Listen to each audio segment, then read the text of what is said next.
Ahora sí, abra su Biblia en la primera carta a Timoteo. Hemos iniciado una serie que se llama La bendición de la iglesia. La semana pasada hablamos que la iglesia no es una casualidad. La iglesia existe con un propósito bien establecido. Por lo tal, esta mañana vamos a continuar y ahora sí, vamos a ir a la carta de Timoteo. ¿Por qué en la carta de Timoteo? Si usted tiene abierta su Biblia, este texto no está en la pantalla, pero si lo tiene abierto, lo que queremos aprender es esto. En el capítulo 3, en el versículo 14 y 15, dice Pablo a Timoteo: esto te escribo, aunque tengo la esperanza de ir pronto a verte, para que si tardo sepas cómo debes conducirte en la casa de Dios, que es la iglesia del Dios viviente, columna y baluarte de la verdad. Lo que vamos a tratar de aprender estas semanas, 5 o 6 semanas, es a que hay una manera en que el creyente debe de conducirse en la iglesia del Señor, que es columna y baluarte de la verdad. No es que venimos y queremos inventar algo, sino que ya está establecido en la palabra y la palabra de Dios es la única fuente de autoridad del creyente. Por tal razón vamos a estudiar esta parte de la doctrina de la iglesia. Ahora bien, ¿qué vamos a estudiar ahora? Es que la iglesia tiene una forma de comportarse en la cultura y es un llamado a enseñar sana doctrina. Usted va a escuchar a lo largo de la enseñanza y de la serie esta palabra doctrina, que no es más que la palabra enseñanza. Entonces la iglesia está mandada a predicar una buena o una sana enseñanza, ¿sí? Ahora bien, para entender y poner las columnas que van a sostener el argumento de esta enseñanza, yo quiero explicarles dos conceptos.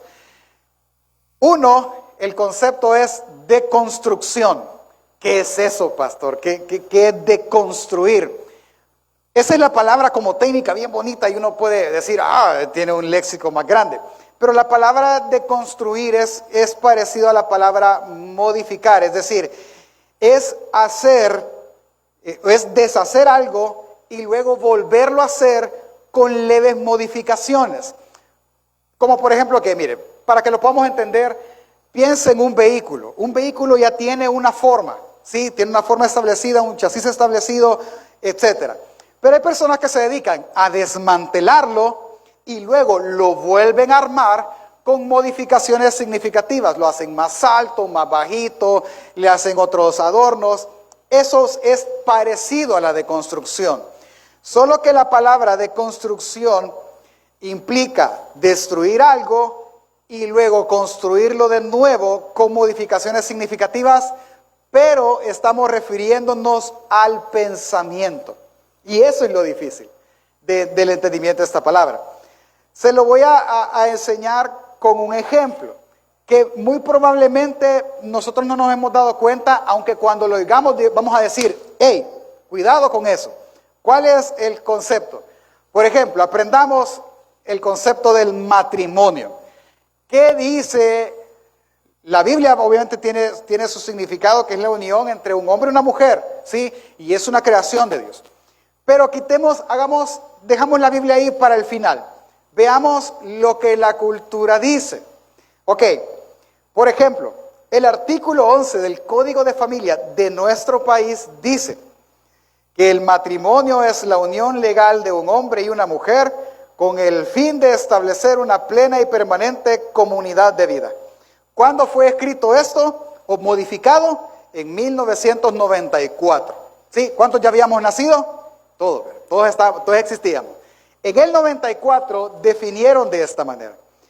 Luego, si usted se va y usted dice, pastor, pero es que ya ir a buscar el código de familias y el librito, que eso es para los abogados. Preguntémosle a Google. Perfecto, preguntémosle a Google. Y Google va a dar la definición del diccionario Oxford. Y dice el diccionario Oxford, ¿qué es el matrimonio? Es la unión de dos personas mediante determinados ritos o formalidades legales y que es reconocida por la ley como la familia. De eso no tengo una fecha. Se lo vuelvo a leer. Es la unión de dos personas mediante determinados ritos o formalidades legales, y esta es reconocida por la ley como familia. Yo no sé si están ahí, Juan Carlos, estas dos definiciones. No. Le voy a leer una tercera. Esta es más nueva, en lo que tal vez ellos hacen magia ahí y puedan poner la definición 1 y 2 juntas. Le voy a leer una definición que dice el Código también de Familia, pero del estado de Puebla, México. Es decir, no está a la vuelta de la esquina, pero tampoco está tan lejos.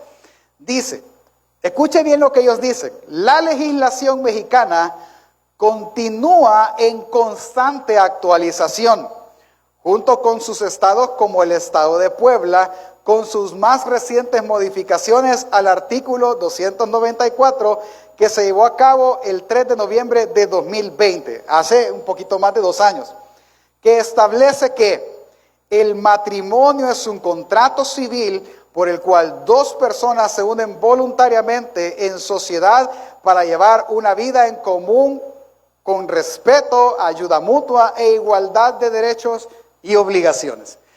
Si usted escucha los conceptos, ¿cuántos están de acuerdo en el concepto de matrimonio que les acabo de leer? Levante la mano. Solo yo. Yo lo leí, le voy a decir que usted no lo va a tener, pero ya lo vamos a ver. Pero el concepto de matrimonio del 94 al 2020, ¿cuánto tiempo ahí? Un poquito más de una década. Cambió sutilmente. Una oración, como 3, 4 palabras fueron las que cambiaron. ¿Qué hicieron? ¿Qué hizo esta persona? Deconstruyó el concepto, es decir, lo desarmó y lo volvió a armar y cambió una palabra. Una palabra puso ahí para que no pase nada. Ah, no, está bien. Y todos los padres de la patria encargados de actualizar esto dijeron, estamos de acuerdo, y firmaron. Y esa ha sido una gran revolución en este tiempo. ¿Qué idea cambió? ¿Lo tienes? Si no, lo leo aquí. Ok, escuche lo que dice nuestro país en el 94. Es la unión legal de un hombre y una mujer. ¿Estamos de acuerdo, familia? Amén. Ok. Vea lo que dice en el 2020 el estado de Puebla en México. El matrimonio es un contrato civil por el cual dos personas. ¿Qué cambió? Hombre y mujer. ¿Por qué? Por dos personas. ¿Dos personas qué? Ah, puede ser hombre, hombre. Puede ser mujer, mujer. Puede ser hombre, niño. O mujer, niña. Puede ser cualquier cosa. ¿Cuál es el requisito? Dos personas. Ese es el requisito. Ellos están guardándose en que el matrimonio sí no puede ser con un gato. ¿Sí? Pero puede ser entre dos personas. Si la ley reconoce a un niño como una persona, un viejito se puede casar con un niño. Eso se llama deconstruir. Para usted y para mí esto no es un problema. No. ¿Por qué? Vea al de la par. Yo le aseguro que tiene las 5 dosis de COVID. ¿Sí? ¿A qué me refiero? Tiene la edad suficiente y fue enchapada a la antigua. Voy a quitar esa palabra. Ahí están las dos definiciones. Es una palabra. Es la unión legal de un hombre y una mujer. Y según Oxford, es la unión de dos personas. Punto.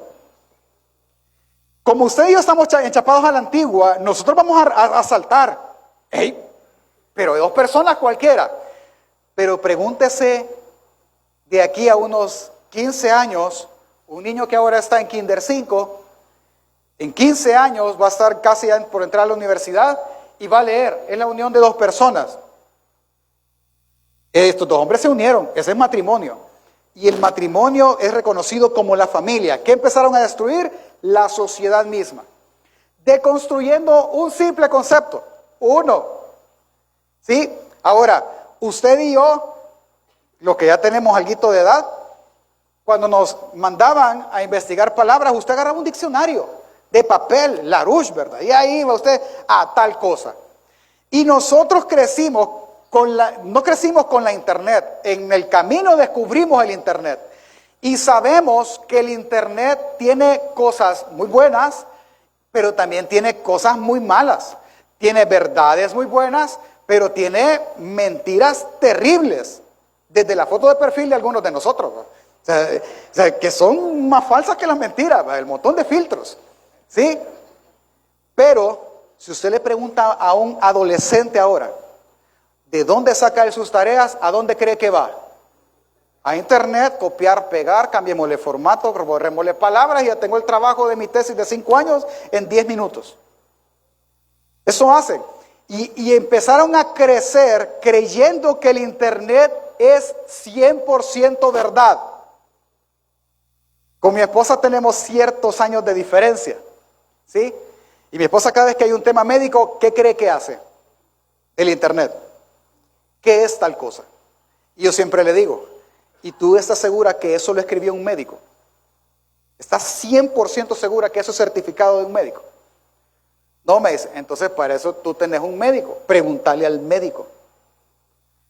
Pero en el futuro, en 20 años, las mamás, ¿qué cree que van a hacer? Van a ir al internet. Hay que darle 2 pastillas azules, dice, mira que hay 2, un Racumín, dale 2 pastillas azules. ¿Me doy a entender? Y van a deconstruir, y ya empezaron a deconstruir conceptos. ¿Cuál es el problema? Que cuando nosotros deconstruimos un concepto y lo volvemos a construir como el del matrimonio, papás, les doy una tarea. Vayan a revisar el libro de moral y cívica de su hijo. No, pero es que todo colegio tiene ese libro, porque es regla del Ministerio de Educación. Y lea la definición de matrimonio. Lea el de estudios sociales. Todos usan Santillana. Y vea qué les están enseñando. ¿Qué están enseñando? Conceptos. Pastor, pero ¿cuál es el peligro de crear conceptos? Que estos conceptos se vuelven verdades. Y las verdades es por las que las personas actúan y viven. Ese es el problema.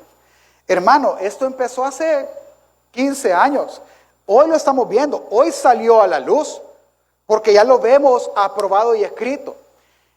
Se va a acordar de mí en algún momento. Para bien, por supuesto. ¿Cuál es el pleito de la aprobación del matrimonio homosexual? ¿Cuál es el pleito? No solo que lo aprueben, ellos tienen que cambiar la Constitución. Tienen que destruir y construir para que todos estemos de acuerdo. ¿Me doy a entender? Eso es deconstrucción. Y yo le he hablado un concepto, pero ténganlo en la mente. Ok. Lo otro, perdón.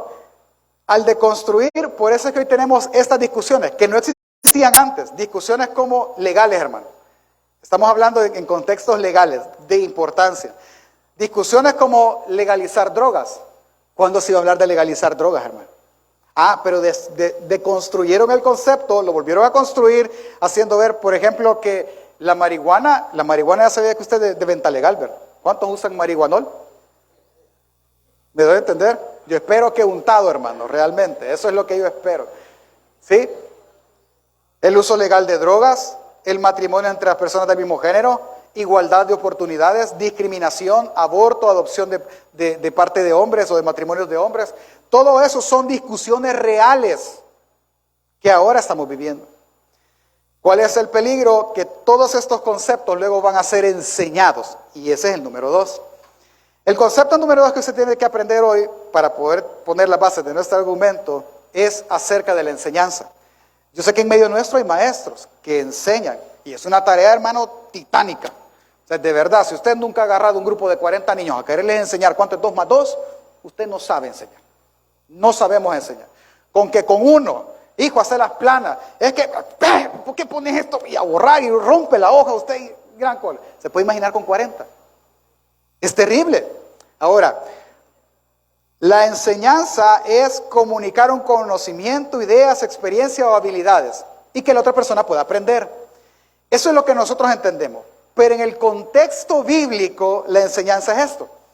La enseñanza busca establecer en una persona un estilo de vida en que la persona que ha sido enseñada modifique su forma de vivir. Por ejemplo, la iglesia está llamada a transmitir la palabra de Dios de tal manera que ésta pueda ser incluida y tejida en el corazón del creyente para afectar su vida. Es así. A eso nosotros le llamamos transformación por la palabra, a ese efecto. Entonces, cuando un niño es enseñado, Él viene y dice, por ejemplo, cuando empiezan a escribir, empiecen con la A y empiezan los trazos, y cuando aprenden a escribir, los que tenemos hijos pequeños no me van a dejar mentir, ¿qué andan haciendo los niños? Escribiendo su nombre, andan haciendo trazos, mira, y ellos dicen, ya escribí, no se entiende nada, hermano, no es porque la letra de un médico, pero ellos creen que escriben, ellos practican, es decir, que la enseñanza provocó una conducta, eso es con escribir. Y cuando en Kinder 5, en Kinder 6 les digan, tú puedes escoger, porque tú puedes escoger qué quieres ser, si niño o niña. ¿Qué va a pasar? Ellos están, hermano, deconstruyendo, enseñando y cambiando el comportamiento. Ahorita no lo vemos porque nosotros fuimos enseñados a la vieja escuela. Pero cuando los de Kinder 5 ahora estén en bachillerato, ¿qué cree que va a pasar? Es así. Y muchas películas criticando eso han salido de Hollywood y nadie ha dicho nada, porque no entendemos lo que están haciendo con nosotros. Esto es clave. ¿El qué es clave? El enseñar. Es que, mire, si unimos todo esto, el principio activo está desde el Génesis. ¿Qué hizo Satanás en Génesis? Cambió una verdad. Y cuando cambió la verdad, cambió la forma de actuar de Adán y Eva. Ellos desobedecieron y entonces se destruyó todo como está ahora. Es que no solo Satanás está pensando en modificar una verdad, estamos pensando en modificar toda la verdad. Estaba escuchando a un pastor y él citaba a otro pastor, que es de un libro, no lo he leído, el libro se llama Cartas de mi sobrino el diablo, algo así se llama el libro, de C.S. Lewis. Y él es la conversación de demonios que él citaba, decía, es una conversación de demonios donde dice, mira, Satanás, nosotros no podemos crear nada, no tenemos la capacidad, pero busca una forma para que ellos caigan. La única manera es buscar y tocar sus emociones. Cuando toquemos sus emociones y las manipulemos de tal modo que, por ejemplo, el sexo fue creado para el matrimonio, eso es bueno. Es una bendición del matrimonio. Y eso está en cada persona. Pues extendamos la emoción. ¿A qué? A la soltería. ¿Cómo se llama el sexo creado por Dios en la soltería? Fornicación. Y eso es pecado, que merece el infierno, según la Escritura. ¿Me doy a entender? Ese es el patrón siempre. Entonces lo que Satanás ahora por medio de la mentira busca hacer es cambiar la fe de las personas, el comportamiento de ellas, la constitución de la familia o la construcción de las familias, por tanto el orden de un país y el orden del mundo. Y todos nos vamos a morir. ¿Me doy a entender? Así de peligroso es esto. Es que cambien conceptos, los hagan nuevos y luego los enseñen. Y el peor error es que nosotros los agarremos y creamos que son verdad. Quiero que vea un video de algo que pasó en estos días, que a mí me lo compartieron, pero me lo compartieron de una aplicación que es muy famosa. Quitamos esa parte porque no nos están pagando por la publicidad. Así que quiero que vea este video y ponga atención a lo que pasó en una sala del Congreso de Estados Unidos.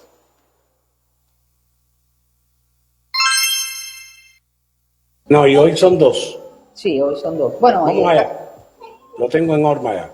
Vamos allá. Vamos a comenzar con esto porque creo que es sumamente importante. Dice la oración que causó controversia en Estados Unidos. Oración de apertura en el Senado de Kansas. Tal vez quieras leer esta oración que fue hecha en Kansas en la sesión de inauguración de la Kansas House of Representatives. Y dice así: parece que esta oración molestó a algunas personas cuando se le pidió al pastor Joel Wright que hiciera oración de apertura en el Senado de Kansas. Todos esperaban una oración ordinaria, pero esto no es lo que ellos escucharon. Señor, venimos delante de ti en este histórico día para pedirte perdón y para pedir tu dirección. Sabemos que tu palabra dice, maldición a aquellos que llaman bien a lo que está mal. Isaías 5:20. Y eso es exactamente lo que hemos hecho. Hemos perdido el equilibrio espiritual y hemos cambiado nuestros valores. Hemos explotado al pobre y a eso hemos llamado suerte. Hemos recompensado la pereza y la hemos llamado ayuda social. Hemos asesinado a nuestros hijos que aún no han nacido y lo hemos llamado despenalización del aborto. Hemos sido negligentes al disciplinar a nuestros hijos y le hemos llamado desarrollar su autoestima. Hemos abusado del poder y hemos llamado a eso política. Hemos codiciado los bienes de nuestros vecinos y a eso le hemos llamado tener ambición. Hemos contaminado las ondas de radio y televisión con mucha grosería y pornografía y lo hemos llamado libertad de expresión. Hemos ridiculizado los valores heredados de nuestros antepasados y lo hemos llamado obsoletos y pasados. Oh Señor, mira en lo profundo de nuestros corazones, purifícanos y líbranos de nuestros pecados. Amén. La reacción fue inmediata. Un parlamentario abandonó la sala durante la oración. 3 más criticaron la oración del pastor, calificando la oración como un mensaje de intolerancia.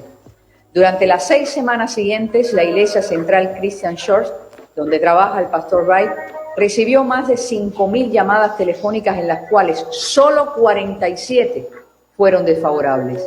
Esta iglesia recibe ahora peticiones del mundo entero, la India, África, Asia, para que el pastor Wright ore por ellos. El comentarista Paul Herbert difundió esta oración en su emisión de radio, The Rest of the Story, el resto de la historia, y ha recibido una acogida mucho más favorable por esta emisión que por cualquier otra. Con la ayuda de Dios, quisiéramos que esta oración se derrame sobre nuestra nación por tanta semejanza con lo que está ocurriendo en nuestro país y que nazca en nuestros corazones el deseo de llegar a ser una nación bajo la mirada de Dios. Si puedes, envía esta oración a tus seres queridos y amigos y, bueno, dice, y no es una cadena, en 30 días el mundo entero la habrá leído, por supuesto. Porque si... Ok, eso no fue de hace poquito, esto pasó ya de ratos. Lo que le quiero hacer ver es que esto no es nuevo. Y hemos crecido y no hemos hecho nada por esto. La pregunta es, ¿dónde acabaremos en 10 años? Por eso, el llamado de la iglesia es a este. El llamado que la Biblia nos hace a todos nosotros es esto. Es a enseñar la palabra de modo que ésta transforme el corazón y por lo tanto la conducta de los creyentes, incluidos sus hijos, incluidos los míos, padres y cualquier miembro de nuestra familia. Por eso, hermanos, deberíamos de orar y entender lo que el texto dice. Antes de ir al texto, acompáñeme a orar, por favor. Cierre sus ojos ahí donde está. Padre nuestro que estás en el cielo, permite que la luz de tu palabra alumbre nuestros ojos, nuestro camino y nos guarde de todo engaño de las tinieblas. Ayúdanos a separar la verdad de la mentira. Ayuda a discernir nuestro actuar sabiendo que te glorifica, sabiendo que lo que te glorifica a ti o lo que no lo hace. Sabiendo que quizás algunas cosas nos enorgullecen a nosotros mismos. Bendice tu palabra, Señor. Dame la sabiduría para exponer el texto.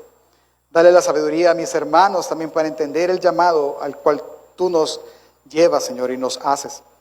Edifícanos, confróntanos, Señor, confórtanos también. En el nombre de Jesús. Amén. La carta de Timoteo. La carta de Timoteo es una carta dirigida a una iglesia, al obispo de una iglesia, es decir, a Timoteo y a todo el equipo de ancianos y obispos que está con él. La pregunta que vamos a responder primero es ¿quién es este Timoteo? Timoteo es conocido como un colaborador de Pablo o como nosotros lo dijésemos, un discípulo de Pablo. Sí, Pablo lo tomó a él y le empezó a enseñar la verdad de las Escrituras al punto de tener una muy buena relación que él le llama a Timoteo mi hijo amado, refiriéndose obviamente a la relación que hay entre ellos. ¿Qué es lo que está pasando? Timoteo ahora es el pastor de la iglesia en Éfeso. Timoteo, Pablo le pide que se quede en esa iglesia y si usted quiere conocer de esta iglesia, usted puede leer Hechos capítulo 19, 20, puede leer la carta a los Efesios o puede leer Apocalipsis capítulo 2 y estamos hablando de la misma iglesia. Ahora bien, ¿por qué lo deja ahí? Es la pregunta. En Hechos se narra que Pablo deja ahí a Timoteo y les da una advertencia que vamos a estudiar en una semana más adelante. Que cuando él se fuera se iban a levantar personas que iban a engañar a la iglesia enseñando otras cosas. Quiero que entienda algo, que el engaño dentro de la iglesia no es porque aquí se levante y venga entrando un hombre de negro bien vestido, se para y me quite y me diga quiero enseñarles algo errado. Eso nunca va a pasar.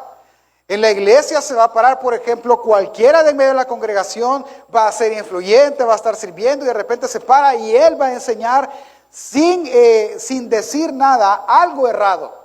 Y por ser dentro de una iglesia, lo vamos a agarrar como verdad, basado muy probablemente en las Escrituras, y entonces vamos a ser engañados y va a transformar de repente hasta nuestro estilo de vida y nuestro estilo de adoración. Pablo sabía eso y por eso le dijo a Timoteo, le dio un mandato: te pido impidas esa mala enseñanza, que ya se estaba dando en el tiempo que la carta fue escrita. Entonces, en el contexto en el cual vamos a estudiar ahora es justamente eso. Pablo le está dando la indicación a Timoteo de que que sigan enseñando mal a la iglesia. Él escribe una carta, así que lo que vamos a leer es una carta prácticamente. Acompáñeme por favor, versículo 1 y 2 dice: Pablo, apóstol de Jesucristo por mandato de Dios nuestro Salvador y del Señor Jesucristo nuestra esperanza. A Timoteo, verdadero hijo en la fe, gracia, misericordia y paz de Dios nuestro Padre y de Cristo Jesús nuestro Señor. Y allí obviamente es el saludo de la carta y alcanzamos a ver el afecto que Pablo le tiene a su hijo Timoteo, como un verdadero hijo en la fe. Ahora, empecemos a ver la carta, ¿ok? Versículo 3 y 4. Como te rogué que te quedases en Éfeso cuando fui a Macedonia, para que mandases a algunos que no enseñen diferente doctrina, ni presten atención a fábulas y genealogías interminables que acarrean disputas más bien que edificación de Dios, que es por la fe, así te encargo ahora. Ok, vea que el mandato es a que algunos no enseñen. Y está de nuevo la palabra. Pablo no está pensando en el sistema educativo nuestro. Pablo está pensando en el contexto correcto de la palabra enseñar.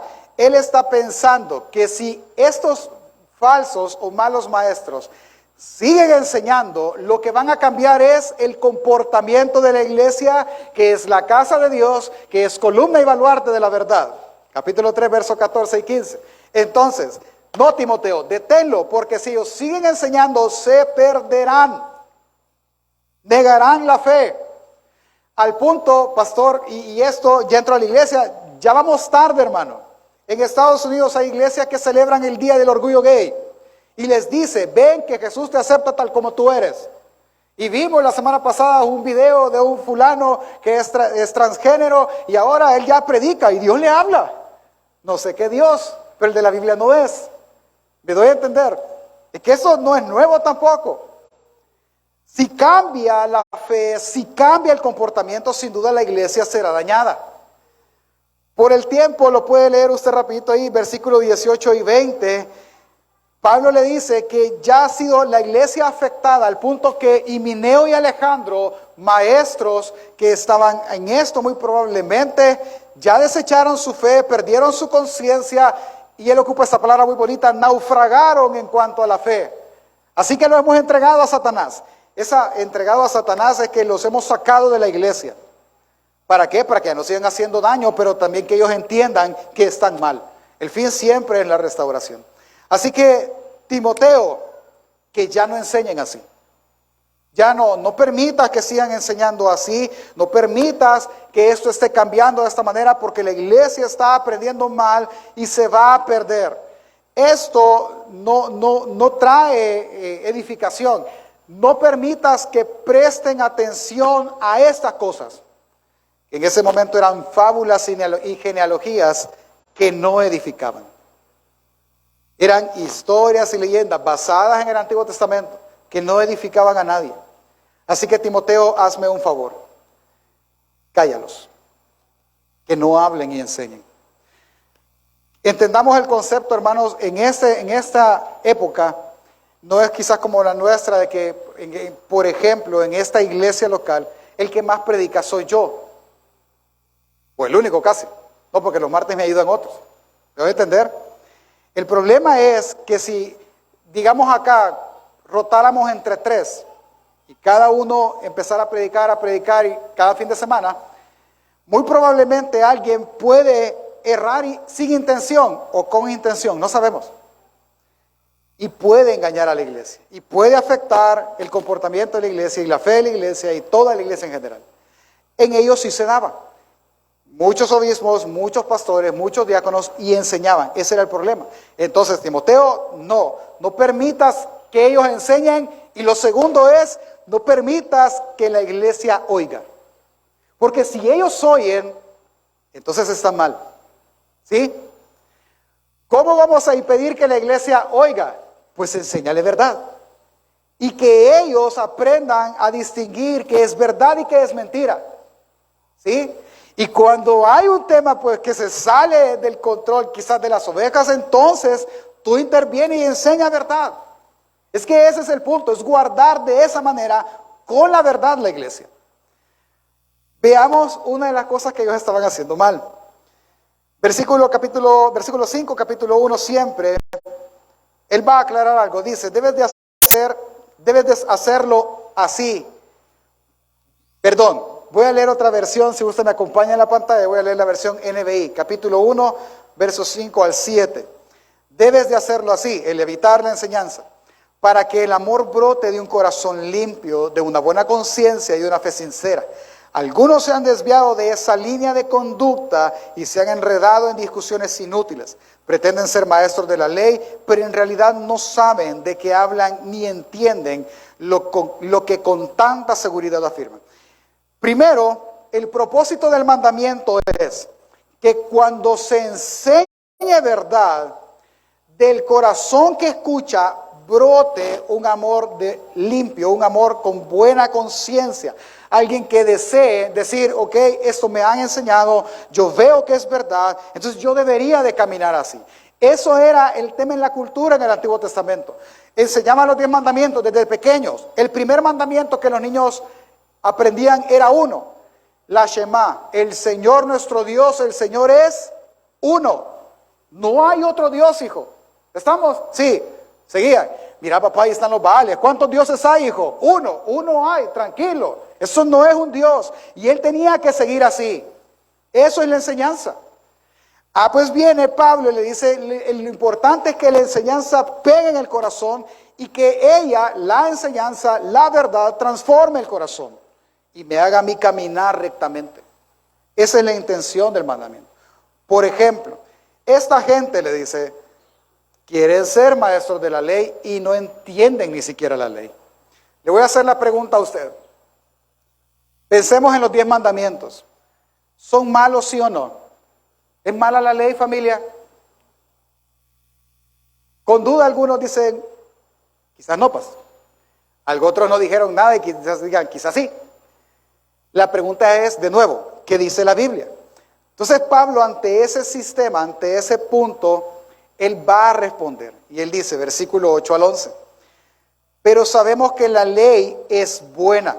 Quiere decir que los falsos maestros decían que la ley era mala. Si uno la usa legítimamente, es decir, que hay un uso legítimo de la ley y hay un uso ilegítimo de ella. Conociendo esto, que la ley no fue dada para los justos, sino para los transgresores y desobedientes, para los impíos y pecadores, para los irreverentes y profanos, para los parricidas y matricidas, para los homicidas, para los fornicarios, para los sodomitas, para los secuestradores, para los mentirosos, perjurios y para cuanto se oponga a la sana doctrina, según el glorioso evangelio bendito que a mí se me ha encomendado. Ok, veamos. Déjeme explicarle este punto. Los falsos maestros muy probablemente decían, la ley es imposible de cumplir, por tanto es mala. Nadie se puede salvar, porque la forma de salvarte es que tú cumplas al 100% la ley. Y eso es imposible, así que no sirve. No, dice Pablo, eso no es así. La ley es buena. Pastor, ¿cómo la ley va a ser buena? Es que la ley te dice, por ejemplo, no matarás. ¿Alguien aquí ha matado? Ve al de la par, vea su rostro y dígale, estará a la par de un asesino. No sabemos. Todos suponemos que los que estamos aquí no matamos. Pastor, que usted se fue a un pecado muy extremo. Está bueno. Otra lista, otro pecado de los 10 mandamientos nada más. No robarás. ¿Usted está seguro que el que está sentado ahí por error, tomó la cartera o el celular que no era de él. Yo aquí me encontré un teléfono, yo se lo di al hermano Emanuel. Yo no robo, no hurto. ¿Sí? No sabe, usted no sabe. No sabe usted si esta persona es un adúltero o no. ¿Sí? Ahora, ¿qué pasaría si la ley no dijera eso? No hay pecado en eso, no pasa nada entonces. Sería un total descontrol porque nada regula. Entonces, pastor, ¿para qué es la ley? ¿Cómo funciona la ley? Es que la ley, dice el mismo Pablo en otra carta, que es un ayo, es decir, es como una nana, que le toma la mano a usted y le dice, todas estas cosas son pecado. Y como todas estas cosas son pecado, tú tienes que ir y cumplir una de ellas. ¿Cuál? Amar al Señor con todo tu corazón. Esa la debes cumplir. Por lo tanto, la ley se vuelve un ayo que me lleva a Cristo Jesús todo el tiempo. Esa es la función de la ley, enseñarme cómo vivir una vida que agrada a Dios. No me va a salvar, no, el único que me salva es Cristo, pero sí me va a indicar que yo no debo hacer para glorificar a Cristo. Por eso la ley es buena. Claro, para aquel que es adúltero, la ley va a ser un dedo señalador. Para aquel que es envidioso, la ley va a ser un dedo señalador. Pero para aquel que es pecador arrepentido, pero todavía roba, la ley le es una guía a Cristo Jesús para perdón de su pecado y para transformación de su corazón. Eso es lo que él está diciendo. Así debes de enseñar, Timoteo. Te voy a poner un ejemplo, versículo 12 al 14. Dice, doy gracias a Dios que me fortaleció, a Cristo Jesús, nuestro Señor, porque me tuvo por fiel poniéndome en el ministerio. Habiendo yo sido antes blasfemo, perseguidor e injuriador, mas fui recibido a misericordia porque lo hice por ignorancia e incredulidad. Pero la gracia de nuestro Señor fue más abundante con la fe y el amor que es en Cristo Jesús. Entonces viene él y él dice, la ley me dijo a mí que yo era un blasfemo. Yo mataba a creyentes, pero la ley me hizo ver que yo ofendía a Dios. Y él me recibió a misericordia y todavía me puso en el ministerio. Es que la gracia de él es mucho más abundante que el señalamiento de la ley. La ley solo me indica el camino a Cristo y Cristo me recibe en su gracia. Para eso hay ley. Cuando yo conocí la ley, cuando yo conocí la verdad, yo fui transformado. Está diciendo Pablo. Ya no mato a la iglesia, ahora la edifico. Ya no callo este mensaje, ahora lo extiendo. Eso hace la verdad, Timoteo. No permitas que enseñes. Guarda de que enseñen mal a la iglesia. Por lo tanto, dice. Y vamos aterrizando ya. Timoteo 1, versículo 15 y 17 dice, palabra fiel y digna de ser recibida por todos. Esa frase es como la que Jesús decía, de cierto os digo, es decir, de verdad. Esa frase es, esto es verdad lo que le voy a decir. ¿Qué es verdad, pastor? Lo que va a decir Pablo, que Cristo Jesús vino al mundo para salvar a los pecadores, de los cuales yo soy el primero. Pero por eso fui recibido a misericordia, para que Jesucristo mostrase en mí el ejemplo de toda su clemencia, para ejemplo de los que habrían de creer en él para vida eterna. Entonces, ¿qué está diciendo Pablo? Pablo está diciendo que él es el ejemplo de misericordia para esa iglesia. Si Dios perdonó a un perseguidor de la iglesia, al que consintió la muerte de varios, y no solo lo perdonó, sino que lo puso como obispo de iglesia, como apóstol a las iglesias, puede perdonar a cualquiera.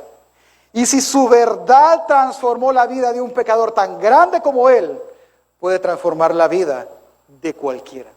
Eso es lo que él está diciendo. Por eso, Timoteo, guarda la enseñanza. Guárdala, porque todos se verán con un gran amor. Guarda la sana doctrina, es decir, la salud espiritual de la iglesia. Guárdala, no le permitas al engaño entrar. El engaño se destruye hablando verdad. Y él concluye diciendo, por lo tanto, al Rey de los siglos, inmortal, invisible, al único sabio Dios, sea honor y gloria por los siglos de los siglos. Amén. Déjeme aterrizar. ¿Cuál es el punto de Pablo, pastor? ¿Ok?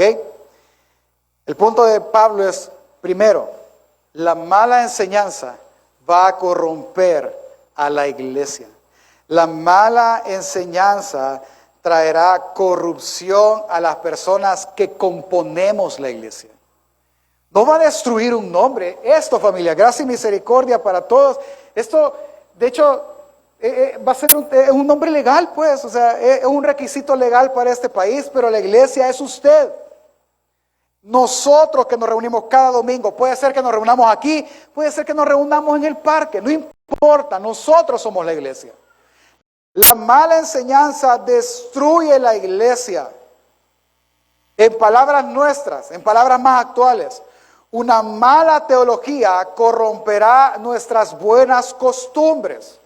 Y una buena teología va a enriquecer o nos guiará a no pecar contra Él. Eso es. Es que lo que dice el Salmo 119, que estudiamos hace unas semanas, ¿cómo guardará el hombre puro su camino? Pues guardando su palabra. La palabra guardar es sinónimo de enseñar, es de atesorar, pero no solo tenerla en la mente, sino vivir conforme a ella. Vivir de esta manera, en palabras más sencillas. Un conocimiento correcto de la verdad bíblica lo llevará a usted a tener una vida que glorifique a Dios. Pero un conocimiento incorrecto de la verdad bíblica lo llevará a perderse. Le dará un conocimiento errado de Dios. Y perdóneme, tener un conocimiento errado de Dios lo hará idólatra. Y nuestro corazón idolatra fácilmente, hermano. Se lo voy a explicar. Digamos que usted va y en otra iglesia, o la iglesia Gracia Sobre San Salvador, otra parte. Digamos que algunos hermanos van a Guatemala, y ya se encuentran con Pastor Carlos, o con Pastor Manuel allá, o con cualquier otra persona. Y le dicen, ¿a dónde congregas tú? En Gracia y Misericordia. Donde el Pastor Mauricio, ¿verdad? Sí, ¿verdad que él mide como 2 metros, chelito y ojos claros, ¿verdad? ¿Qué va a decir usted? No, se ha confundido de iglesia. Nuestro pastor es salvadoreño, chiquito, pelo, casi no tiene pelo ya, pero es negro. ¿Qué va a decir usted? Usted lo ha confundido con otro. ¿Me doy a entender? Cuando usted tiene un conocimiento errado de la verdad bíblica, por lo tanto, errado de Dios, usted va a decir, Dios me entiende a mí. Dios sabe por qué yo no me congrego tan seguido. Dios sabe por qué no hago el esfuerzo por discipularme. Dios me entiende, es que por eso me salva, porque Él me entiende y me ama. Y un maestro de la ley le diría, ¿de qué Dios estamos hablando? ¿De Jesús? ¿De cuál? Describímelo. El que murió en una cruz y que me acepta tal como soy. No, tú estás hablando de otro Jesús. No estás hablando del Jesús bíblico. Eso es idolatría. Idolatría es adorar a un Dios que no es Dios. Es adorar a aquel que no es el único Dios verdadero. Entonces la pregunta es, familia, y lo importante de esto es que la iglesia debe dedicarse a enseñar verdad. La pregunta es, hermanos, ¿usted está seguro de conocer verdad? Eso es un peligro, porque le voy a poner un ejemplo muy clásico y muy reciente, ¿verdad? ¿A cuántos de los que estamos acá les dio COVID? Levante la mano. ¿Y cuántos lo confirmaron con una prueba? ¿Ok? Lo que lo confirmamos con una prueba, dijimos, pues nos dio COVID, ni modo. Nos dio COVID, Omicron, de todas las variables posibles por haber. Pero aquel que dice, de repente, dice, pastor, que me pica la garganta, ya ando así una tos rara, y tiene fiebre, hermano, sí. Pero a mí siempre que me da gripe yo no siento olores ni sabores. Ha de ser COVID, hermano. No, pastor, un catarro de 2 días es. Debería de medirse la oxigenación. Yo siempre la ando en 75, pastor. Ay, Señor. ¿Cómo está él? Él está engañado. Vive engañado, creyendo que no tiene COVID cuando sí lo tiene. Es lo peor que alguien puede hacer. Creer que está sano cuando está totalmente enfermo. Lo peor que alguien puede hacer es creer que sabe verdad. Por eso los filósofos en la antigüedad decían, lo que yo sí sé es que no sé nada. Y es que entre más usted conoce a Dios, se debe de dar cuenta que menos lo conoce. Por lo tanto, lo que Pablo le está diciendo a Timoteo es, Timoteo, no solo tienes que guardar que no enseñen mal, tienes que enseñar verdad. Duela como duela. Enséñala en amor, sin duda alguna. Enseña verdad en amor, pero enseña la verdad. Porque la verdad es lo único que transformará la vida de un creyente. Y es lo único que da gloria a Dios. Por eso Pablo dice que somos transformados de gloria en gloria. Entonces, hermano, en medio de todo lo que Pablo dice, hay una gran verdad, que es una gran buena noticia. ¿Por qué, pastor? Es que la Biblia habla de esa verdad. Por eso es necesario que usted y yo nos esforcemos en guardar verdad, en saber si algo es verdad. Hermano, véame bien para que me describa bien en el futuro. Pero también, yo soy un ser humano, un mortal igual que usted. Y me voy a equivocar, y el que está más expuesto a equivocarme soy yo, porque yo soy el que hablo desde aquí. Y tengo no sé cuántos sentados, no juzgando con la intención de juzgar, porque sé que no, pero usted me está escuchando, y si yo digo algo que no le suene bien, usted va a decir, eso está raro, lo que dijo el pastor. ¿Me doy a entender? Y que es normal. Quiere amar la iglesia. El día que usted me oiga algo raro, acérquese con confianza y dígame, pastor, esto que dijiste, esto está raro. ¿Me puede explicar otra vez? Y si aún yo explicándole sigue sonando raro, dígame, porque no leemos la Biblia, pastor. Es que creo que me sigue sonando raro. Hasta que lleguemos a la verdad de la fe, a la unión y esforzarnos en mantener unido el cuerpo, no solo físicamente, sino en una misma fe. La Biblia dice eso. ¿Cuál es la gran bendición de esto? Juan 17:17, santifícalos en tu verdad. Guárdalos en tu verdad y solo tu palabra es verdad. ¿Cómo sigue la buena noticia? Juan 8:31 y 32. Dijo entonces Jesús a los judíos que habían creído en él, si vosotros permanecéis en mi palabra, seréis verdaderamente mis discípulos y conoceréis verdad y la verdad los hará libres.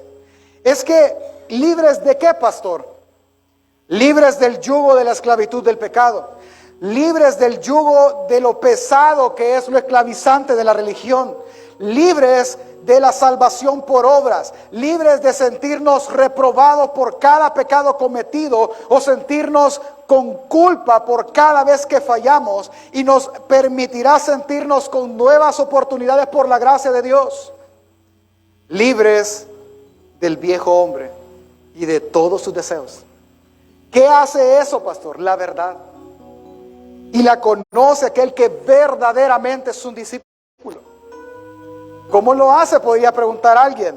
Juan 16:3 dice, pero cuando venga el Espíritu de verdad, Él os guiará a toda verdad, porque no hablará por su propia cuenta, sino que hablará todo lo que oyere y os hará saber las cosas que habrán de venir. ¿Quién tiene esa función en la iglesia? ¿Quién tiene esa bendición? El Espíritu.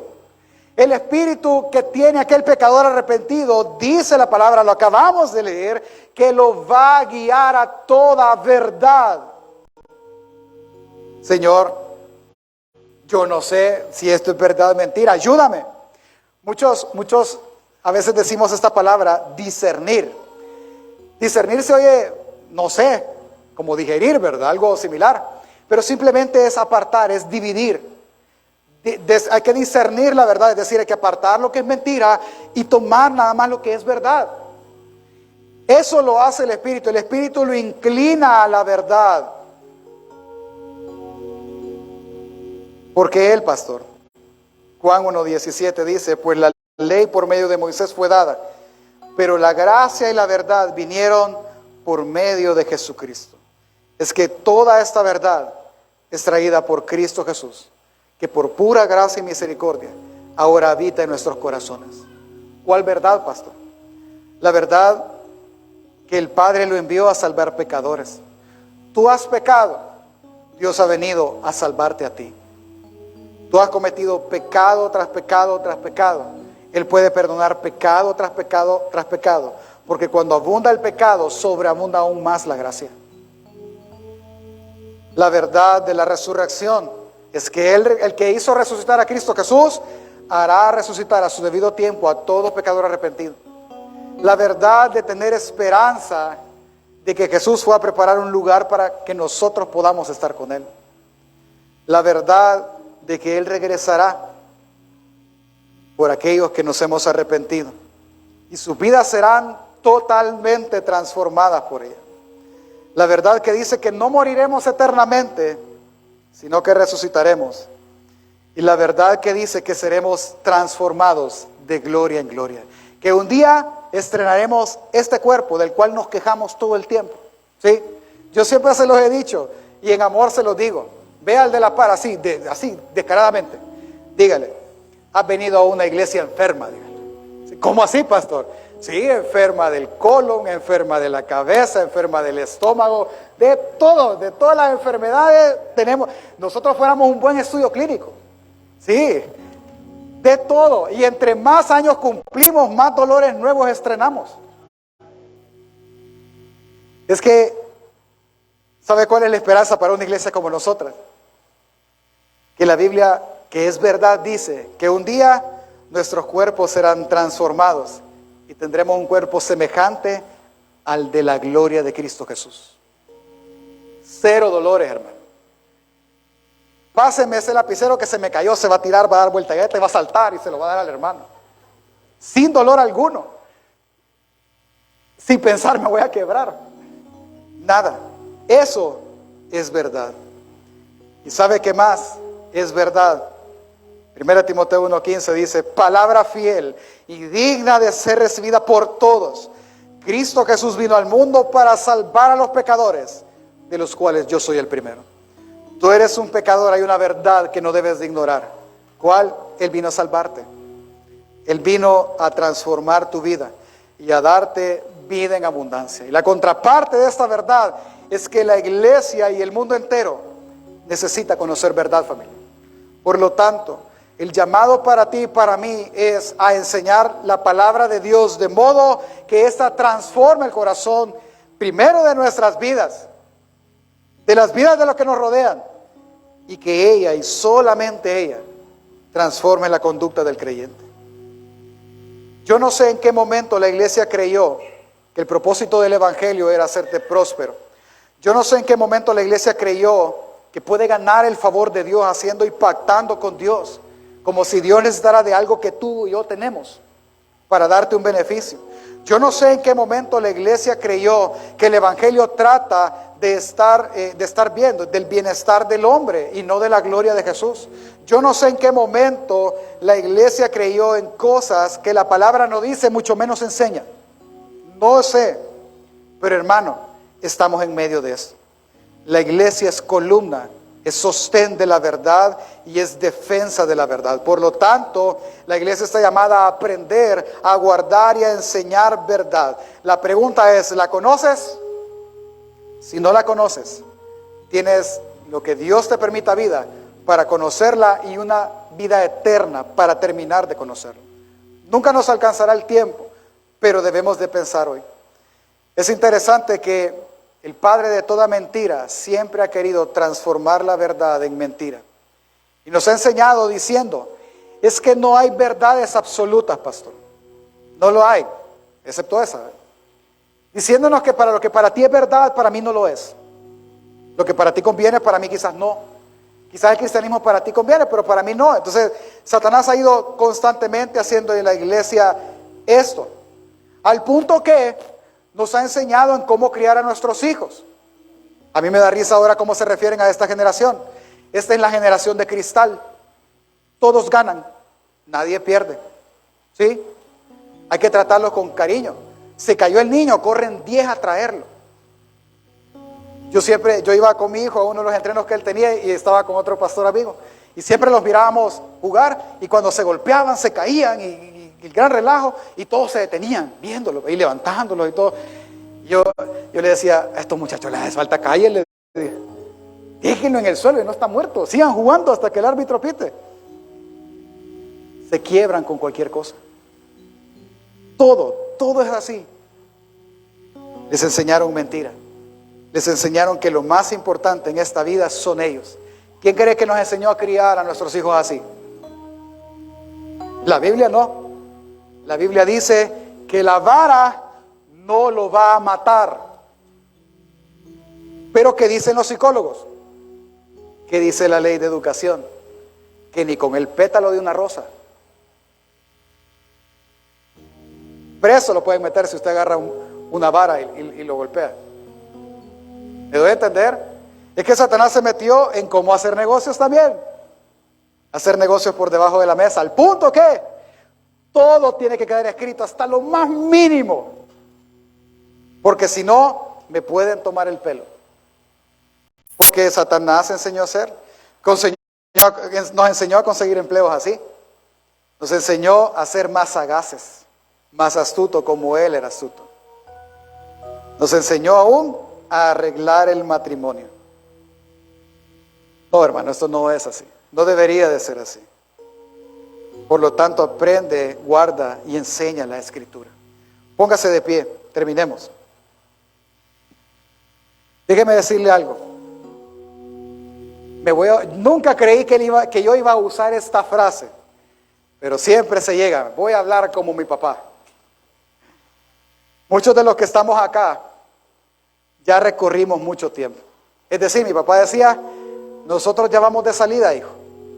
Tú sabrás qué es lo que tienes que hacer.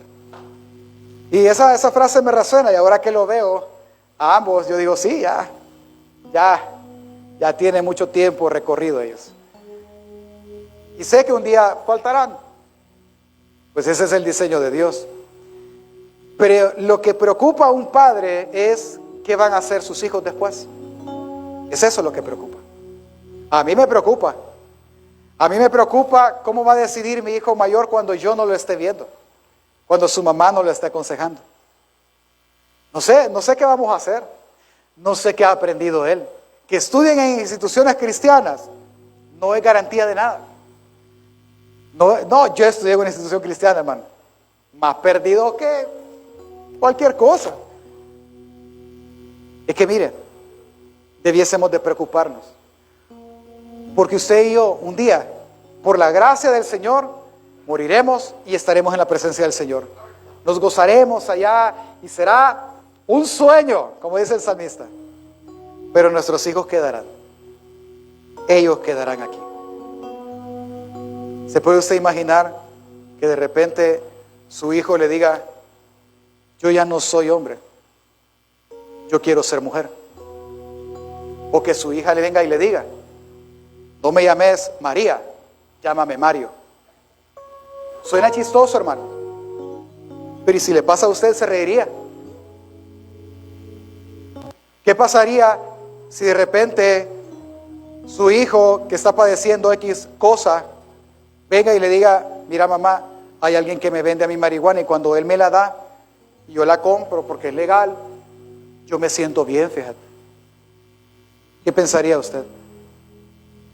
¿Qué pensaría si viene su hijo y le dice, mira, me voy a casar? Hijo, no conocía a tu novia, no es mi novio. ¿Qué pensaría? ¿Qué haría como papá, como mamá? Si su hijo de repente Empieza más rebelde de lo normal. Todos son rebeldes por defecto, hermano, por el pecado que hay en nosotros. Pero de repente aún más, y aún más, y aún más, y aún más. ¿Qué va a hacer? Si usted piensa, pastor, yo ya me voy a morir, hay que ver que como hace, esa sangre será demandada de sus manos. Lo que debes de hacer hoy es, hermano, le voy a hablar en salvadoreño, dejémonos de tonteras, hermanos. Estamos hablando de la vida de nuestros hijos. Es que tengo pena de decirle la verdad. No invente, hermano. Es su hijo, es su esposo, es su familia la que está en riesgo. Clausure todo, métalos en una burbuja. Un día usted morirá y la burbuja se va a romper y ellos conocerán todo. No es la solución restringir lo que ven, restringir lo que tienen. La solución es que Dios transforme el corazón de ellos. Esa es la solución. Pero si no transforma el suyo, ellos no tendrán un ejemplo a seguir. El último que debe de decir en una casa, no tengo ganas de discipularme, el último debería ser el papá. El último. ¿Por qué? Porque sus hijos lo van a ver. Y el día que usted le diga a su hijo, debería ir al discipulado. Si ni vos vas, papá, ¿para qué voy a ir yo? Hijo, lee tu Biblia. ¿Y vos cuándo la lees, papá? Si todo el día te veo en el teléfono. Ahí la leo, hermano, sea astuto, agarre una Biblia en papel. Si usted no es astuto, la serpiente sí lo es. Y déjeme darle una mala noticia en todo esto. Ahorita, ella va ganando. Porque tiene a nuestros hijos a sus pies. Pero le tengo una buena noticia. Ella ya fue vencida en la cruz del Calvario. Solo la verdad puede terminar de aplastar esa cabeza. Así que, hermano, salga de su comodidad. Defienda la iglesia. Usted es columna y es baluarte de la verdad. Ámela, apréndala, guárdela y enséñela. Principalmente a sus hijos. ¿Quiere hacerlo práctico? Lea su Biblia todos los días. Lea libros que le ayuden a su crecimiento espiritual. Pida al Espíritu en todo momento que le ayude y lo guíe a toda verdad. Y por último, diariamente examine su corazón y piense si su corazón está parado en la verdad o no. Si su corazón dice un día, hoy no voy a leer la Biblia, la cierra y se duerme, al día siguiente piense que hay en mi corazón que ayer no quiso leer la Biblia. Y como David, dígale a Dios, Señor, purifícame con hisopo y seré limpio. Lávame y seré más blanco que la nieve. Enséñame verdad, guíame a la verdad y santifícame en la verdad. Porque solo tu palabra es verdad. Amén, familia. Defendamos la verdad. La iglesia está llamada a defender la verdad.